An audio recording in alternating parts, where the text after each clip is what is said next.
Well, we continue with that story as we follow up after 2 people died and several others were injured after another building in the Johannesburg CBD burned down. You see that in that story. Our reporter Mbalenhle Mthethwa joins us in studio. She's been keeping a very close eye on that story. Mbalenhle, a good morning to you. So many questions, right? And I think a lot of them really having been answered in the package that you just showed us. But I think one of the big questions is going to be what now from a city point of view, and then we'll get into some of the other issues. Well, certainly. Right now, we are waiting for that briefing that's due to start at 11 a.m. this morning. That will be held by the city of Johannesburg and led by Johannesburg Mayor Kabelo Kwamanda, and they will be addressing us and possibly giving us an update as to how they plan to address the issue of those who have been displaced after the fire. You do understand that because the building's integrity or structural integrity has been compromised, those who stayed in the building cannot go back inside for fear of their own safety, obviously, in order to protect them. So the municipality or the local government authority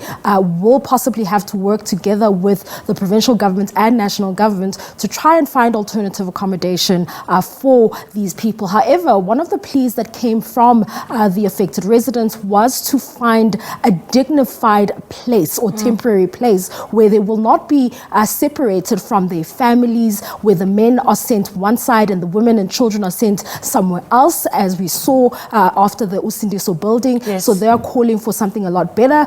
It remains to be seen if the government will be able to do that, given that they might only be able to accommodate them at homeless shelters. There's so much to talk about. You were at the site where this building essentially caught fire.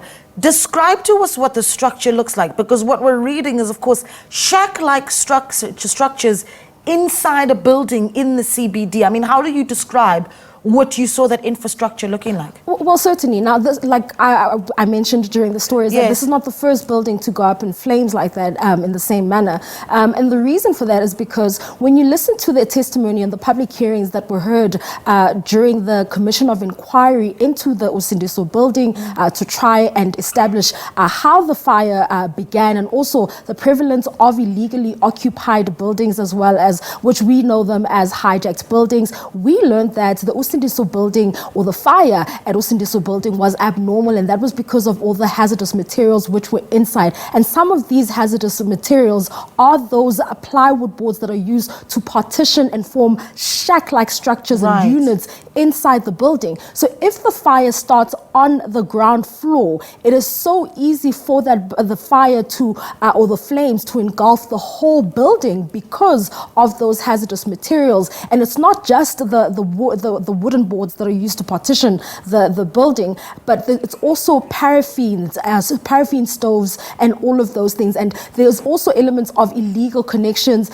in the building. So it's very easy for a small fire to get out of control and engulf a whole building, like we saw yesterday. The whole building was engulfed with flames, and the other building, the other fire, the Usindiso building fire, the 5-story building, we saw that 3 of the 5 stories were engulfed in flames. Let's get to where it gets a little bit sticky here, because with the Usindiso building, where over 70 lives were lost, essentially, I mean, it was a tragedy that the world was looking at.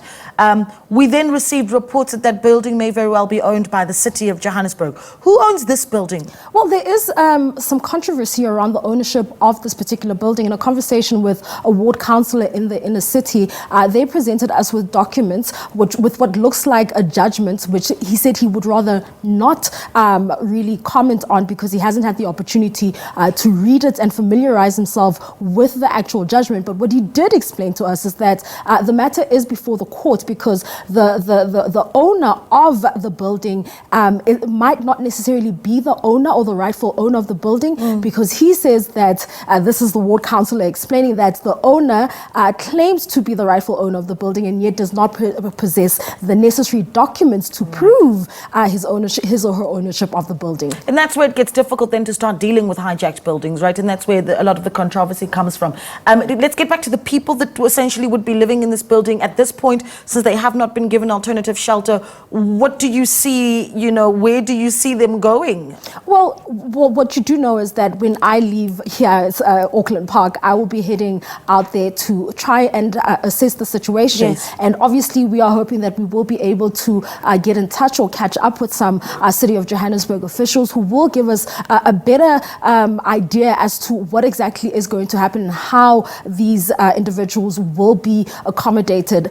A lot of the details we are expecting to come out of that briefing that is expected to start at 11. Of course, we will bring you all of those visuals live and just also try to speak to the officials to get more information and those who have been affected. Yeah, well, we hope that you stay safe out there as well. And Mbalenhle Mthethwa, of course, is our reporter. She heads to the Johannesburg CBD now to go assess the situation after that fire broke out over the weekend, claiming 2 lives. Again, the issue of hijacked buildings becoming a really big talking point in the country. And of course, we're looking forward to getting your thoughts on it as well. So get onto our X, or formerly known as Twitter page, @theagenda_SABC. Well, we're asking you about that particular fire. We want to know from you, what do you think we should be doing about dealing with, what do you think we should be doing to deal with these unsafe hijacked buildings?